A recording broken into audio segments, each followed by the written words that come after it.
We're coming to you live from Denver, Colorado with Molly Hughes on what your body language reveals. Welcome, Molly.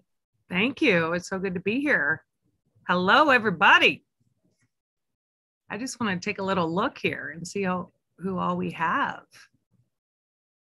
All right, Barbara, Misha, Latrice, Isabel, Tara, Irene, Suli, Becky, Andrea, Heather. So good to have everybody here.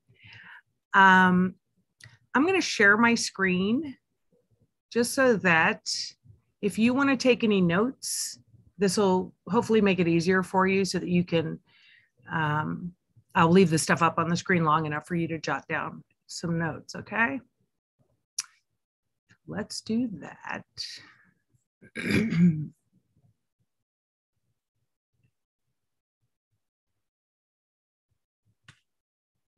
So let me start by just telling you a little bit about me so you can decide if you want to believe anything I have to say. How about that? So I am a broadcast journalist by trade. I worked in news for almost 30 years, and body language was something that we were not formally trained on, but over time you really pay attention to it to learn whether people are telling the truth or feeling comfortable or not. And so I started in Yuma, Arizona, and went on to San Diego and Dayton, Ohio, and ultimately Denver, Colorado, where I was an evening news anchor at all of those places. And then I left CBS here in Denver and went and started Denver Post TV at the Denver Post, starting up a video operation inside of our print newsroom. So that was a really fun and ambitious program, and left there in 2017. But one of the other things I've done for the last 9 years now is coach, an executive coach, working with people on presentation skills, on camera presence, and video strategy. So let's just jump right in here since we're tight on time, and I want to make sure I honor that. As we promised when we advertised this event, there are 3 main elements of a message, and you may be surprised to know that the words of your message are actually the least important part of your message. 7% of your message is actually received through the actual words. 38% of it is received in your tone, and the remaining is in your body language. The idea is to get all of these things congruent with one another so that your tone, your body language, and your words are all congruent and delivering the message that feels in sync and isn't leaving people wondering, well, that didn't seem consistent with their body language or the message. So all of these elements are just so critically important, but many people are shocked to find out about how little the words mean. And let me show you a little bit about what I mean. So we can do this little exercise here. This sentence is, I didn't say you robbed the bank. Let's go through and emphasize a different word each time and listen to how the meaning of the sentence changes, okay? I didn't say you robbed the bank. I didn't say you robbed the bank. I didn't say you robbed the bank. I just wrote it down, maybe. I didn't say you robbed the bank. I didn't say you robbed the bank. I didn't say you robbed the bank. I didn't say you robbed the bank. So isn't it a little interesting how the meaning changes? Do you see that? How it changes with every little emphasis. And that's how subtle and yet how powerful your words and tone and body language all together can be. But the tone is 38% and is incredibly surprising to a lot of people. So all of those factors are really important. Oops. But I just wanted to use that little example because I think it's a fun and easy way just to show how powerful the tone can be. So what is body language exactly? It's basically the process of communicating nonverbally, and this is a subconscious and conscious proposition here. So sometimes people are really conscious that their facial expressions may be sending a message they don't want, so they work to control that. But it's the unconscious cues that you can really pay attention to that will help you really understand and get a window into the soul of what that person is really thinking and feeling. And so we're going to talk a little bit more about that as we roll through here. So conscious and unconscious nonverbal cues. And I always like to just let people know this is not foolproof, right? It is part science and part art. And some of it is even common sense, but we can be fooled by people's gestures when they are incongruent. And so that's why it's great to learn the technique so you can learn not only what you are giving off to other people that you may not intend to do, any nonverbal cues you're giving off, but also nonverbal cues that you can see in other people to know whether you like, trust, or believe them. So it's important to remember there are cultural differences. So sometimes, those may be weighing into this. So really, it's a holistic picture of considering all of these things, the nonverbal cues, the cultural differences, and individuals' habits. Some people have natural twitches, or they are naturally high energy, or they are, just fidgety and stressed. And it may have nothing to do with you or the conversation that's being had. So it's really important to take this holistic picture. And not only are you looking for other people's clues, but remember, they're also checking you out. So it's good to remember that as well. So you really want to look for the context in which these gestures and nonverbal cues are happening, the clusters. Is it happening a lot? Was it just a one-time gesture that they made? Maybe then it doesn't have that much value. If it's something that's happening frequently in this experience with that person, then maybe there is some value to it and you should pay attention to it. And is it congruent with the rest of their behavior? In other words, if they seem really interested in you, but yet you're getting some sort of cue that they're not interested, and we'll go through what to look for in a minute here. But if it's congruent, then maybe you could give it more weight. If the cue you're getting is, let's say somebody is frustrated, if you're picking up other cues that they're frustrated, then you're right on with that. So consider the context, the cluster of behaviors and other actions that are happening in that scenario, and then also the congruency with the rest of the experience and also with that person's normal behavior. And if you guys have any questions, just put them in the chat. We will address them as we go along, if it's consistent with what we're speaking to at the moment. And if not, then we will wait till the end and you guys will have time to answer any questions or ask any questions that you have. All right. So let's jump on in and talk about the cues to look for. Okay, so the eyes. We've all heard that the eyes are the window to the soul, right? So if somebody is able to make direct contact with you, that's a really positive sign. If they're looking away, again, considering the congruency, the context, and all of those factors, you want to understand if they're looking away, what is it that they're looking at? It could indicate that they're not interested in what you're saying.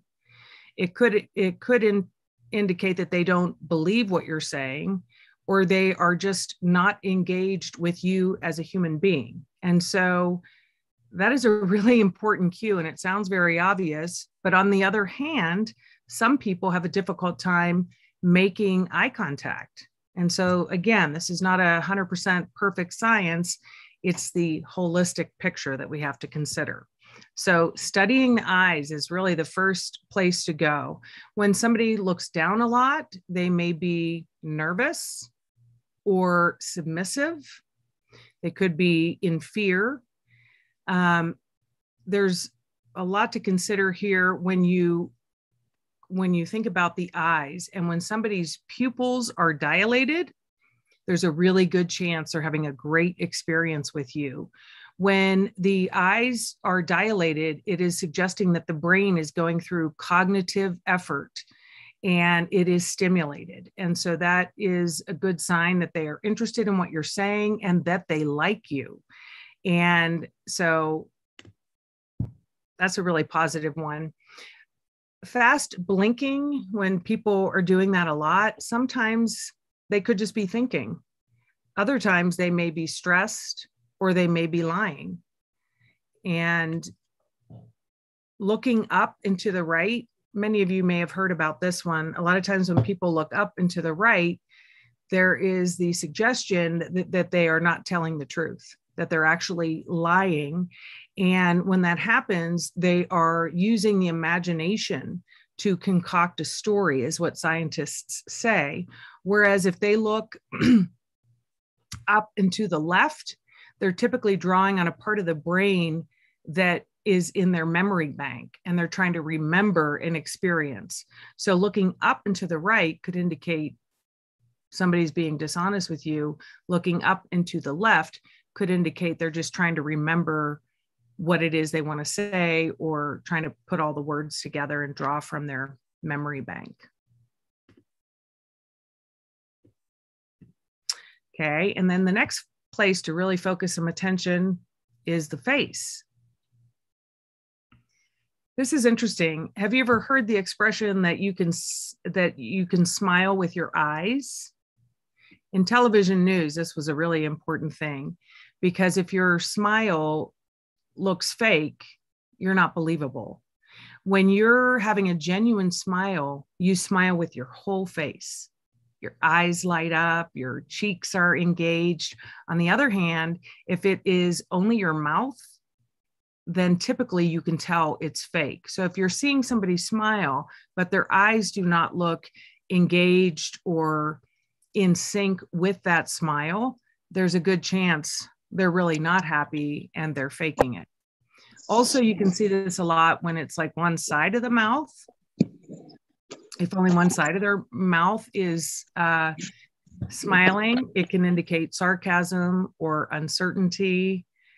And the tight pursed lips, this is one that comes up a lot.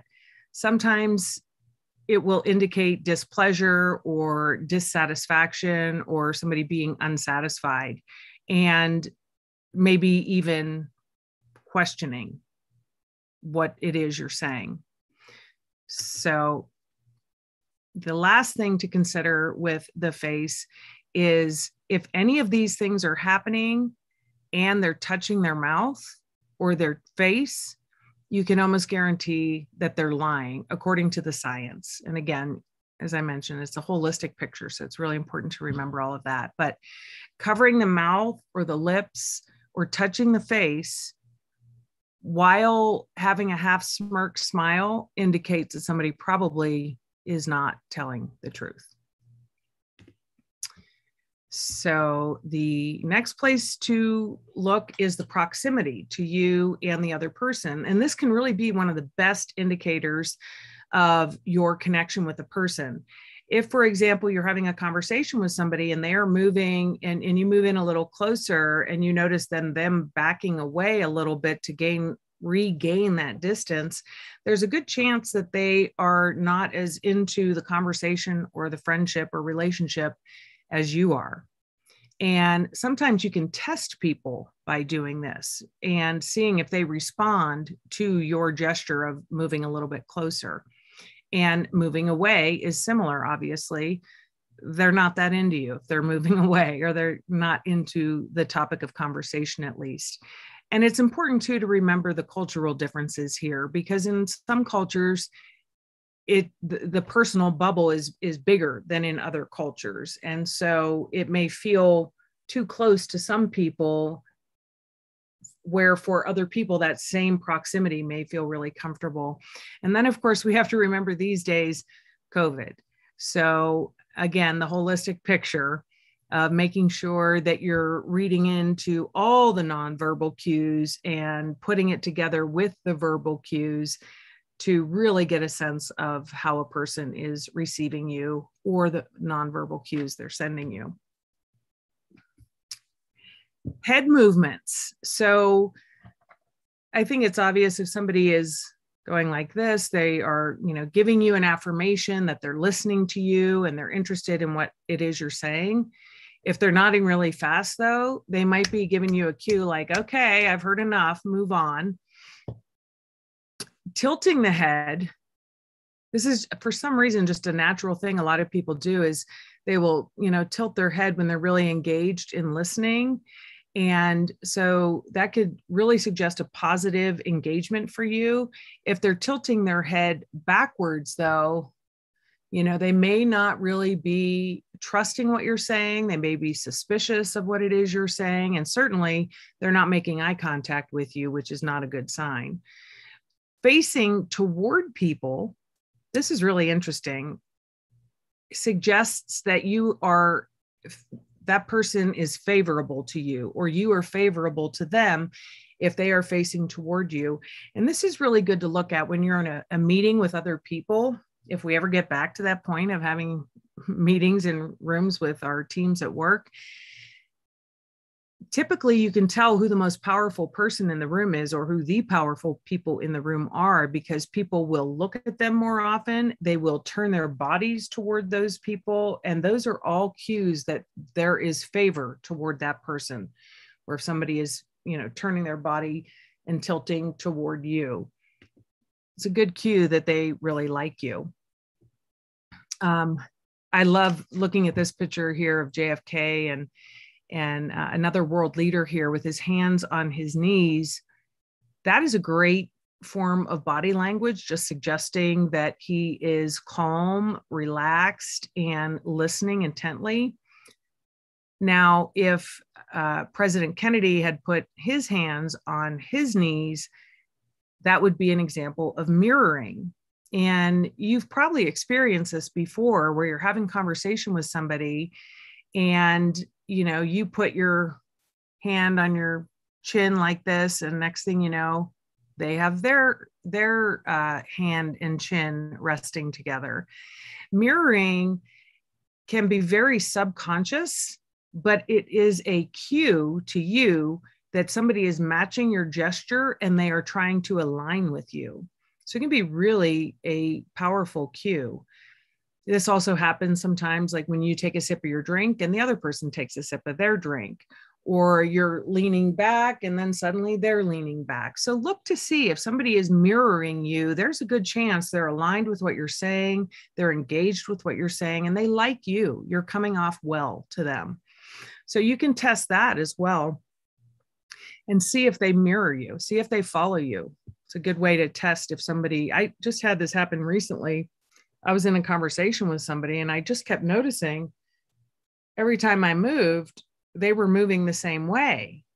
And I was very conscious in that moment of where I probably would not have been so conscious of it had it not been happening with every single move I made. And so you also have to be careful not to overdo it if you yourself are trying to align with somebody by mirroring them. But a lot of times it just happens subconsciously. Another thing to study is people's hands.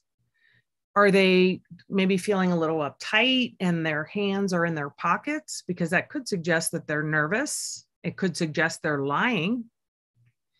Gestures with your hands toward a person could suggest affinity for that person. They like you, they're engaging with you. On the other hand, if they're responding to something you said and their hands are going toward somebody else in the room, they're probably not aligned with you, and they're gesturing typically subconsciously to the person who they are aligning with. And you do see this a lot in those group meeting settings with bosses or powerful people in the room. People will often try to gesture toward them to show alignment with the person in charge. Resting your hand in your head like this as I mentioned earlier, this really could suggest that you're very engaged and interested and listening intently to what a person is saying. On the other hand, bringing up two hands creates a whole different message. Does that feel different to you? If I'm like this, as opposed to like this, I feel like I have seen this before and even done it myself, where I might just be trying to keep myself awake, or I'm bored, I'm not really interested in what you're saying. And so you can read into a lot just by one hand or two. And again, there's not 100% accuracy here, but if the holistic picture is sending you that message, then it's probably accurate. And then I just want to remind again, this is not a foolproof 100% science. It's also part art and interpretation by you, paying attention, being open to seeing those nonverbal cues, and putting together the entire picture in that moment. So again, look for context. Is this consistent with the context of the words that are being said in the context of the situation and circumstances? Is there a cluster of behaviors happening that will inform me as to whether what kind of weight I should put on these nonverbal cues? And is the nonverbal cue congruent with what else you're seeing in this person? And then for yourself, fake it till you make it. So one of the things about body language is that there is a way that you can regain some control. For example, I use this a lot for people when I am working with them on presentation skills and on-camera presence, because sometimes we become so nervous before a presentation that it affects our body language and our ability to communicate in ways we do not intend and actually are not congruent with the way we feel and the message we're trying to deliver. And so I don't know, and you can put it in the message in the chat if you want, type a 1 if you've heard of Amy Cuddy or you are familiar with her power pose. So Amy Cuddy is a researcher and a professor at Harvard University, and she did a study about whether we would be able to feel powerful, make ourselves feel powerful, even when we don't feel powerful. And so she did this long-term study, and it has since been questioned, but still a lot of people, but she has also refuted that, and it has come back into favor, that when we hold a power pose, like we see Wonder Woman here doing, for 2 minutes, it can actually increase the testosterone in our brain, which is a power hormone, and it can decrease the stress hormone of cortisol. And so you can suddenly, after 2 minutes, if you really do this intentionally, have a feeling of calm and confidence rather than fear. And I highly recommend people try this if they have a big meeting or a high stakes presentation, or they're even just going into a meeting that they are not feeling fantastic about before they walk in the door, or something is distracting them. So a power pose, strong arms on your hips, is one way, but also you may have seen, like big, make yourself big and powerful and hold that position for 2 minutes. And literally the research is showing, Amy Cuddy science shows that you have an increased level of testosterone and a decreased level of cortisol. And then you can feel more calm and confident. So that's all I have in the prepared presentation for you. Keeping it to a half hour, like we said, but I would love to hear any questions you have. I do see there's a few things in the chat. Brooke, did anything come up that you'd like to bring to my? No questions. So if you have any questions, feel free to put them in the chat. I am going to drop Molly's information in the chat again to stay connected with her. And then also Molly's Video Glow membership. I'm going to drop that link into the chat. Oh, cool. If you want to talk further, I know there's a special for a sign up. Yes. So I am starting a membership program. It's just getting ready to launch. It's called Video Glow. Make your videos glow. And I am doing that because, as you know, you may or may not know, actually, because this is my world, not necessarily yours, but I am obsessed with video and telling stories through video and marketing through video. After being in broadcast news for almost 30 years, it's a natural fit for me. But for other people, it may not be. And so I've been working with a lot of my clients on lighting, writing, workflow, editing videos, sound, tools to use, content ideas. The list goes on and on and on. And I've been in this women's business group. Well, it's not actually only women, but there's like 900 women in this group and maybe 10 men. So mostly women. But I would love to see men and women in my Video Glow program, because what I learned in this group and working so closely with these entrepreneurs is that video is the future, and many of them are not comfortable being on video. So for a limited time, I'm offering $47 a month for a founding members only, and the price will go up within the next few months. And you can find information about this at mollyhughesmedia.com. Right now, we're going to start meeting once a week for 1 hour. And the information, the sessions will be available afterwards in our private Facebook group. So I would love to have you in there if you're interested in video. Take advantage of the founding offer for $47 a month. And we will see you there, hopefully. Otherwise, I would love to see you on social media. Yep, and I dropped off Molly's information in the chat, so go follow her. And thank you everyone for joining us today, and a special thanks to Molly.